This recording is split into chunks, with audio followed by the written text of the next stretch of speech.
ya bato ne dépend na mitema ya bato ne dépend pas na bolamo yozo sala one koloso bato bapona barabas babosani lipa na mbisi Yesu apesa bolingo eza nature bato mokili te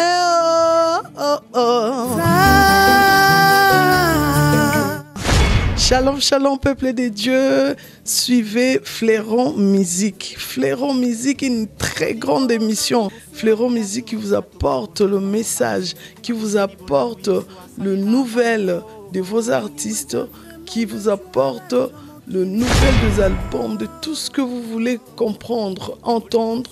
C'est Fleuron Musique. Partout qui est en Europe, en Amérique. Suivez Fleuron Musique. Que le Seigneur vous bénisse. Bienvenue à tous à cette émission de musique Fleuron Musical. Nous sommes très ravis de vous avoir, très chers téléspectateurs, dans cette émission. Vous le savez, nous sommes là pour la promotion des artistes, tous ceux-là qui chantent pour l'Éternel. Aujourd'hui, nous sommes en République démocratique du Congo, toujours, mais cette fois-là à Kinshasa. Nous sommes aujourd'hui en train de recevoir une servante de l'Éternel faisant une très bonne musique. Vous avez chanté sa musique, vous avez apprécié sa musique. Elle, c'est la sœur Gisèle Moussadi. Vous avez écouté ses chansons qui vous ont fortement béni. C'est elle notre invitée, très chers téléspectateurs. Vous tous qui vous êtes posé des questions par rapport à l'artiste, j'y arrive. Eh bien, elle vient dans cette émission pour nous en parler également de cet album qui est sorti, qui n'a pas beaucoup plus accroché le public. On ne sait pas, faute de promotion. Vous aurez bien sûr toutes les précisions dans cette émission Fleuron Musical, version télévision. Nous disons merci à M. Lolo Mutima Lecoeur qui a permis notre déplacement de Lubumbashi jusqu'ici à Kinshasa, capitale de la République démocratique du Congo. À tout à l'heure.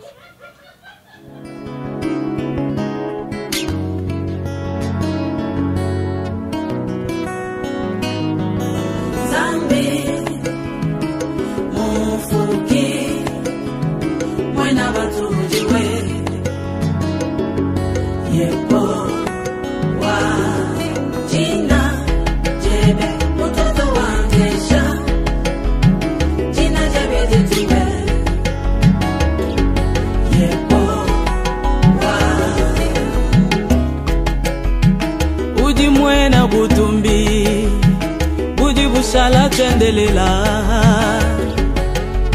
Yesu wani wa chendelela Budi buwe wangani tatu Wakajifila nkayeba bwaba lubwani Yesu Jinkwela toasa kidila Yeba wanye ye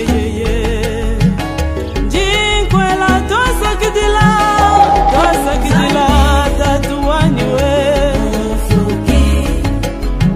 Mwena batujiwe Yepo wani butumbi mbweba Yesu Mtoto wankesha Yepo wani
Ndikutenda nzambi wa bamoyo, ndikutenda lelu mwena bantu, mwena kulu yasu waniwe.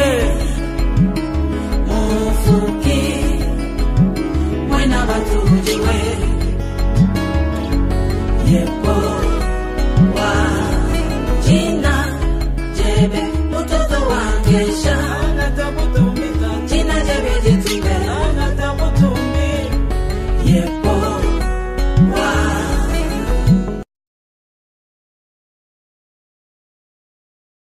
Voilà, très chers téléspectateurs, vous avez suivi donc le clip qui a introduit notre invitée, Maman Gisèle Moussadi. Nous la recevons et moi je vais dire c'est le contraire, c'est elle qui nous reçoit parce que nous sommes à Kinshasa, chez elle à la maison.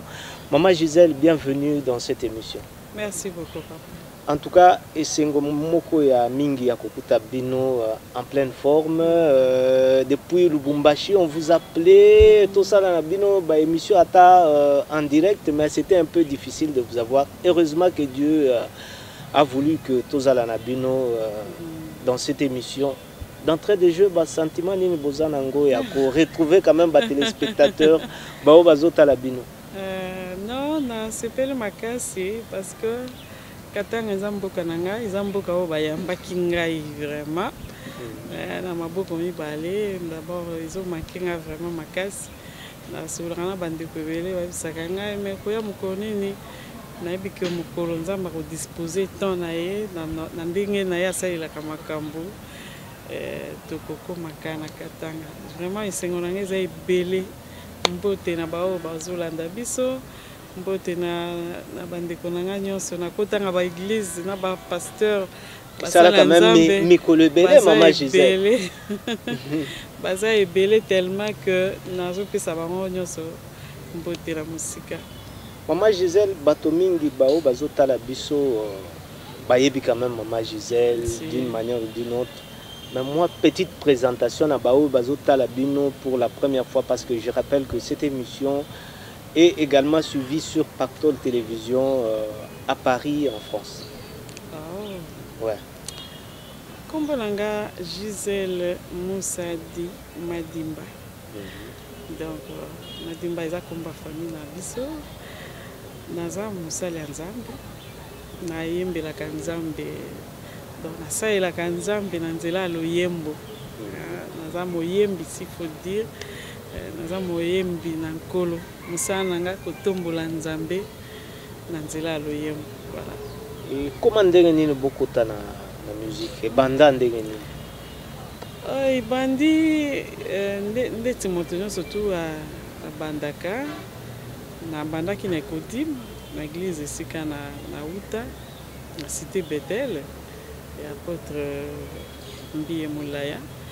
Alors biso tozaki na branche ya Mikondo kuna. Alors na bandai koyemba kuna na Kodim na ikokota na chorale moko tango na bimi Kodim na koti na chorale moko tozaki kobenga ba sœur chrétienne et puis na yembaki pe na ba chorale mingi zaki na na biso wana na Bethel les rachetés bazalaki pe wana na yembaki pe na bango. Alors tina ndenge ko sala que les lois n'ont pas retrouvé dans le parce que les appels à cette époque au baïbisa kangai babiso côté sérieux na mungongo yozanango ok musika je me rappelle bien na lobarango tout le temps donc koyemba nanga ibandi vraiment na Kodim. Est-ce que quand vous avez voulu commencer carrière na bino professionnellement parlant vous vous attendiez que Mokolomoko boko koma oyo boko mi les lots? Non, même pas. Ngakutu na kokara d'abord de nature na kokara ukansilo kwa bongote.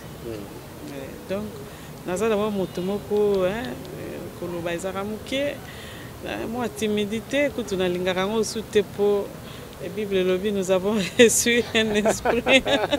Vous voyez un peu. Donc na koli na timidité. Je ne pouvais même pas penser. Je n'ai pas pensé à ça. Dans le barango toujours, eza nzambe kaka soki azana na musala osala na kati ya moto. Ata moto wana zaki na mulangi mulangi wana ifi pasuka po moto amonana na miso ya bato me nga moko mpenza boye kovanda nakanisa no. Premier album déjà vraiment wow. Comment vous êtes arrivé à kobimisa album wana? Esalama ndenge nini? Na magie nini esalama? Eza magie te. Ya magie te. Eza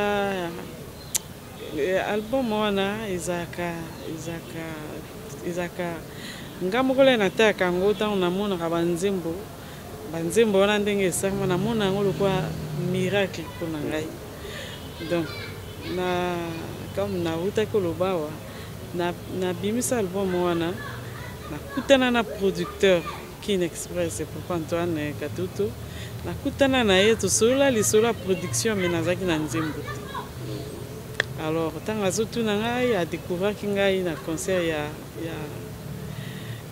petit frère na ngai Jérémy Mwamba, tosala concert moko na Afrique du Sud.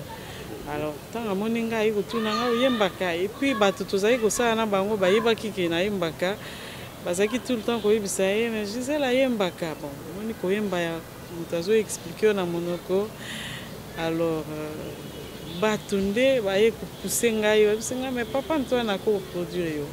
Alors comme ye mpe ayokaki ngai na concert wana aye kotuna atuni ngai oza na banzembo. Vous voyez un peu. Alors nde na ye kozonga nsima parce que Nzambe abongisaka biloko ebele esalamaka automatiquement mpona album wana eza réalisé. Nga nazalaki nayebanaki na ndeko moko papa Freddy Tondele mpona bato bayebi ye aza réalisateur ingénieur en Afrique du Sud wana aza mpe na studio na ye azalaki koyebisanga tout le temps abiso koza na nzembo yaka to enregistré. Un jour un producteur akomona na produire yo. Alors tant Papa Antoine atuni nga ndenge wana nazongi siko epa na ye na keti koluke nga abi Papa Freddy nakanisi vraiment maloba no lobaki kokisami. Donc c'est par là que tobandi c'était quelqu'un de trop compliqué Papa Freddy. Le bato bazaki na ye bazamona trop compliqué mais nga na comprenaka te comment il était disposé à rendre un service. Alors, tant on a sololi na ye, na zongi sko na studio, nde na komi ko senga nzambe na bibo. Nga sko na banzembo te, funa yemba. Alors, ce que tu n'as lelo na expliqué yo comment ça s'est passé, comment banzembo yaki na koka ko expliquer yo te. Na koka te. Poza banzembo mosusu neti kachanga kumanya wakwenda nenda. On peut quand même écouter quelque chose hein? Parce que peut-être bamususu bazolo baza maman Gisèle te na cette émission. Kachanga kumanya nzambi kachanga kumanya kutumwanji kushintuluka bwale muntu hapa nupanshi padiba udi ushintulula meyenda kadi kachanga kumanya nzambi wani kutumwanji kushintuluka bwale kachanga kumanya Yesu kachanga kumanya kutumwanji kushintuluka bwale uju shalamu kwa sebe wa butumbi toni chendelela zambi wa bikondo zambi yoswei neipite mukalenga kajiwe wa zambi uju shala toni chendelela. Wow. En tout cas super. Et voilà, neti nzembo wana nazaika na refrain. Et puis ezaka nzembo ya suka on a salaki na album. Oh, penza eyaki na suka na commune donc pendant que na kanisa ki na clôturer mais yango yeko ya. Alors nyonso wana isama na micro. Oh nyonso boyo kaka wana donc na telemaka na micro nazo yemba nzembo wana. Nzala nzembo lokola chinkula wiyale bato babenga ngo wiyale mais titre nango ezaka molo mankaye. Nzembo wana pe na yembango ndenge wana. Donc c'est par là que na comment qui on dit motivement va motiver hein, va stimuler quelque part et puis nous avons battu le boko nae et c'était parti. Nazela quand même pas résultat au namonaka. À travers album Wana quand même vous avez voyagé un peu partout hein. Si. Après un long temps de succès, Maman Gisèle, on a entendu, d'ailleurs ce n'est pas qu'on a entendu, moi j'ai vu déjà des clips lancés par-ci par-là, des très belles chansons et albums, il y a Mi Balé. Malheureusement, album on dirait ils ont passé inaperçus sur la scène musicale. Bon, album Wana Ezali. Je ne sais pas comment expliquer, mais... Tango nazo mona banzembo wana, moi je suis en train de me dire c'est waouh. Mais Zoyo Kanate. Et Zoyo Kanate parce que jusque là, na salle est en promotion T. La salle est en promotion T parce que Tango Yango et Bimi, je crois, c'est en 2014. Vraiment Nazaki, je vais quand même le dire. Il y a un problème encore un peu personnel. Oui, ça qui que je ne pouvais ni bouger, ni faire quoi que ce soit. Donc, et pendant que Nazaki a résoudre ma problème, c'était le temps qui était en train de passer. Donc, ils ont déjà œuvré, ils ont sur le marché, ils ont sacrifié en côté. Mais au moment opportun, on a fait la promotion. Et pour les gens qui ont fait aussi des clips, ils ont clip sur YouTube. Mais nous non tout ça les Lingala, je ne sais pas le titre. Nani? Parmi les clips, ils ont Lingala. Je crois Boyembina Jérémy, oui. En tout cas, c'est une très belle chanson, franchement. J'ai admiré la chanson et d'ailleurs, j'avais proposé un extrait aux téléspectateurs. On peut écouter quelque chose de ça. Yondo salanga ingolu na bengama mo Kristo opesa ngai motema ya kolinga malobano mosika nazalaki kolo na kati ya molili ongengisi ngai solo na pole na yo yaya netolama yaya netolama netolama yaya netolama bilembo ya bolingo yotika na bomoi na ngai etikala libela lokola litatoli bongo ba mokili bayeba bolingo solo nde yo oya tonda mawa bolimbisi ya masumu nyonso Wow. Et qu'est-ce qui explique complicité Wanana frère Jérémy Mwamba? Bamisusu ne savent pas de donc qu'on détecter la relation il y a ils ont lié binonaïe. Bon, la relation ils ont famille. Jérémy azali kinanga, vraiment les kinanga na kolo banalo barango toujours pe. C'est plus qu'un frère pour moi. Donc, il y a azali kinanga ce qui n'a pas expliqué na polele donc azali kinanga ya papa moko maman moko. Donc tu bandis déjà la famille, tu koko mabaninga na musala donc relation les awana yango wana na ibike batu bele ba balinga. Je me rappelle mon comme ça qui n'a pas apôtre mbiye azoyebisa Jérémy yo balobi yo nde oza mobali na ye comme koseka wana. Donc j'avais compris que Batubele va y avoir raté Kazarali Kinangai. Pourtant, lui c'est mon coach. Na benga coach Azali Kinanga c'est vrai, mais mingi babilo que belé on a ça kawana isa parce que y a ça kawana nangai. Ben on dirait na moi succès si je peux parler en termes de ça. Maman Gisèle est un peu non mais il peut azo ça peut parler ayebani mingi na photo hein.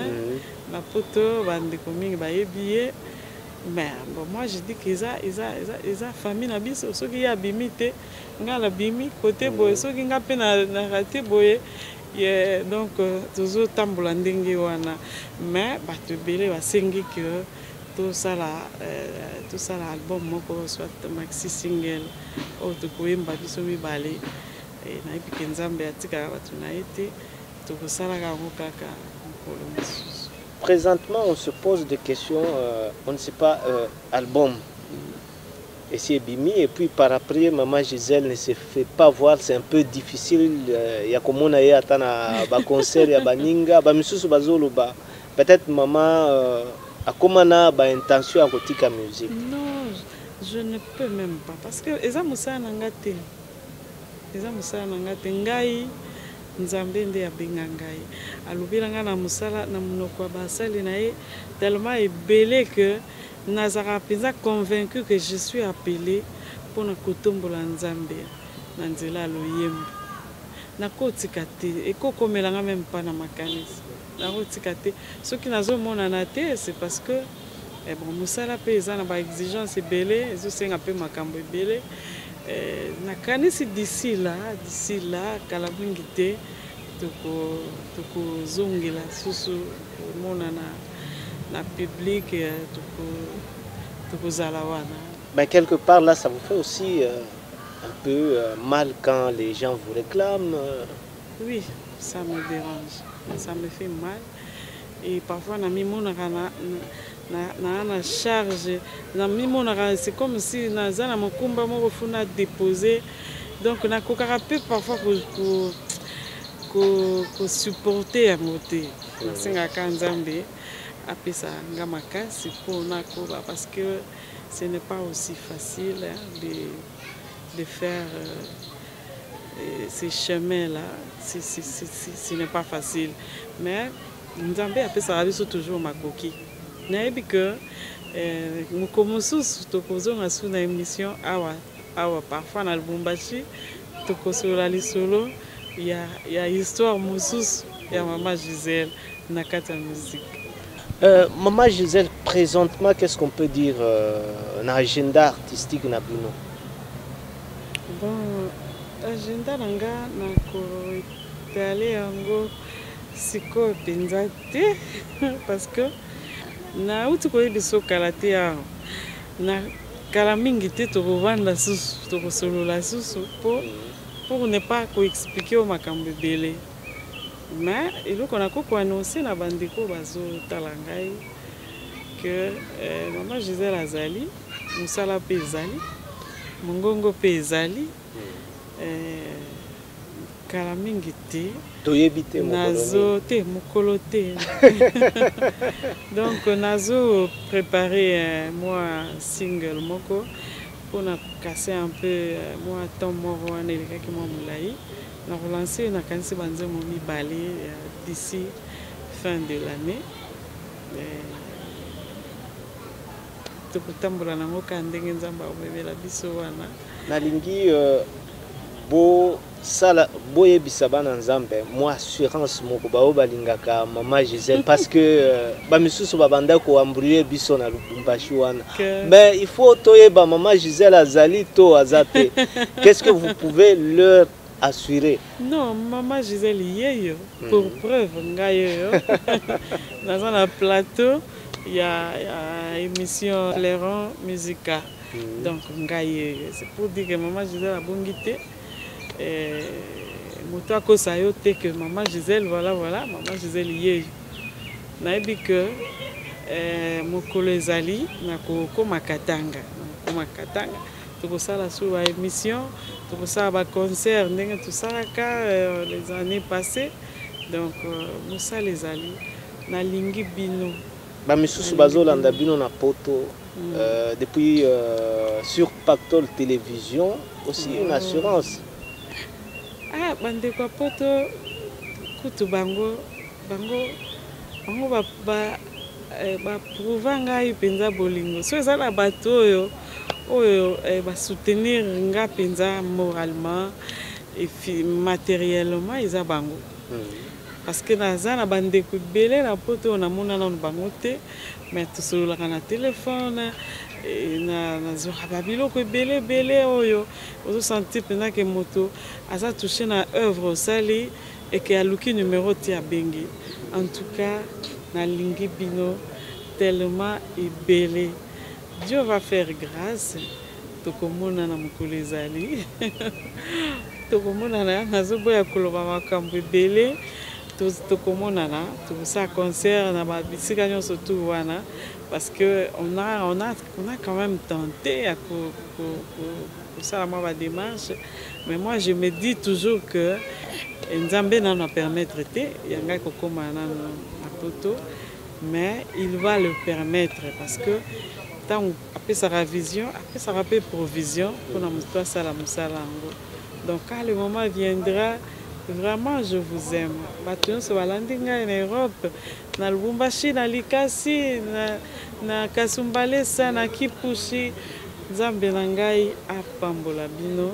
Bandeko nyonso babengaka ngai, bakomelaka ngai na Facebook. Vraiment maman Gisèle est de cœur avec vous. Que le Seigneur vous bénisse. Avant de terminer, nous disons merci à M. Lolo Mutimalekeur qui a permis à ce que nous puissions nous retrouver aujourd'hui à Kinshasa pour avoir Maman Gisèle Moussadi. Merci à lui. Merci au révérend pasteur Zachary Kabengele. La toute dernière question est question Moko Yaba, téléspectateurs, par rapport à la chanson Kajomona. C'est votre chanson ou bien Zandéni? C'est une question qui nous revient toujours. C'est vrai. Hein? Ouais. Bon, c'est une question aussi que je ne me suis jamais fatiguée de répondre à cette question. Donc, ils ont rendu mon angati. Ils ont dit il y a Maman Godé Mbombo. Donc, papa Antoine, producteur Nanga, il a un CD en Afrique du Sud. Or, Ngana Koyembango déjà depuis 2004. On a réussi à Impact Fire, et pas autre Jimmy. D'ici qu'à Nazalaka, avant la Kende Sud. Ndé Wanandi, Bande Konyo sur Impact Fire. On a réussi, tant que Baroyo Kangai, Baroye Bailo Koni Nazoluba. Nazara ko interpréter en haut déjà. Mais là, en Afrique du Sud, tant on a commis pour ça album, on a sali Bandé Mbonyoso. Il y a la Kinga CD, on a la sœur Godé, Ezaki na Kombote. Aïe, c'est un peu de temps mi balé pour interpréter un peu yembango. Tant on a eu quelqu'un qui m'a dit binzembango na yembakango. A tout n'enga webi moko na unga biwi na tangeli pe kombo. C'est par là que akendaki na kombo nga na pesa ki yewana ya sœur Godé aketi na mbujimai ko luka sœur Godé nandenga ayaka ko produire album na yo bimisa ki dernièrement. Donc ils ont rendu mon angati. Ils ont dit Maman Godé. Sur totali malgré que Yepe Ayemba, Binope Boyemba, mais on s'est retrouvé que au plus il y a Binope.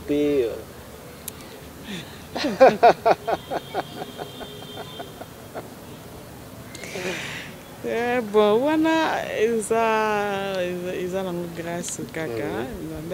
Et puis d'ailleurs on a affirmé. J'affirme qu'ils ont dit mboyo et au bato balinga kamingi l'album wana ya chena bwa. Donc na kosa elango promotion kala mingi te na yasi d'ici fin du mois de septembre na relancer yango susu na télévision sur demande ya bande ko belé na meka sala na tala suki na ko tourner yango clip mosusu pour que bande ko ba bénéficier nango po ezanze mboyo na tambola kana ba matanga na ba wapi na yoka yango penza nde na yoka kamwa mingi o bato basepela nango mais seulement ezanze mboyo Maman Godé Mbombo. On termine cette émission avec moi a cappella, je ne sais pas, il y a un zembo na bino moko ya kala to ya sika pour dire quand même au revoir. Na ba téléspectateurs ba landi bino na kati ya Fleuron Musical. Je rappelle que nous avons cherché Maman Godé ici à Maman Gisèle ici à Kinshasa, capitale de la République démocratique du Congo. lokola tulobi na kajomona toyembi kaka kajomona n'est-ce pas Nzambi untume mangimba tumubikila nenkajomona muluma untume mangamba tumumwinyika nenkajomona bwaluminganga itu yondopa kacha kimyanji kujomona Docteur Minana Yakatumba kacha kimyanji kujomona munganga uji wondopa muntu kushia mputa wakwela bwang specialist ulobo akufan wambula kashingi bwakutela Zambi untume manenda specialist wakumujiloi yemwi mana bwakujomona katushia cicatrice bwale atukajomona wimana kulu katuwita ba de fete to chilumba imolo la chanza confusion kenze kamukanka jabuloi. Quelqu'un me souffle que on termine par message moko na bawewa na langue na biso wana langue na biso wana message moko message moko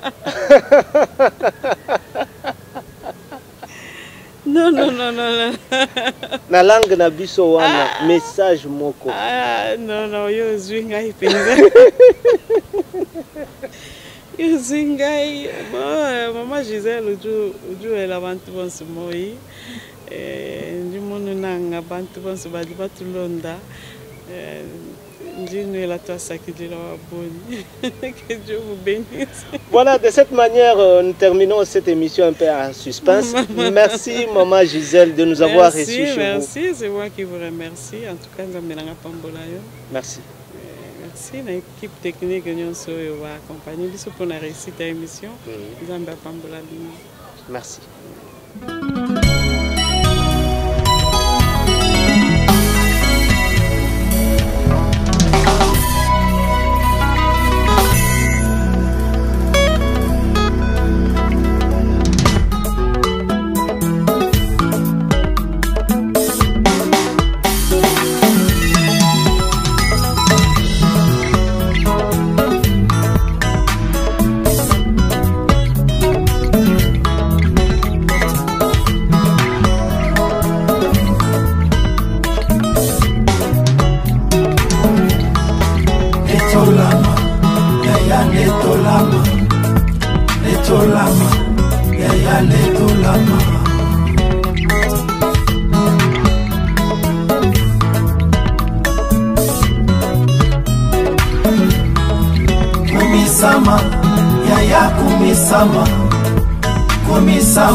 Yondo salanga igolu na benga mamu Kristo pesanga imotema ya kolinga malubano osika nazalaki ikolo na kati ya molili ogengisi ngai solo na pole na yo yaya netolama yaya netolama netolama yaya netolama netolama yaya netolama netolama yaya netolama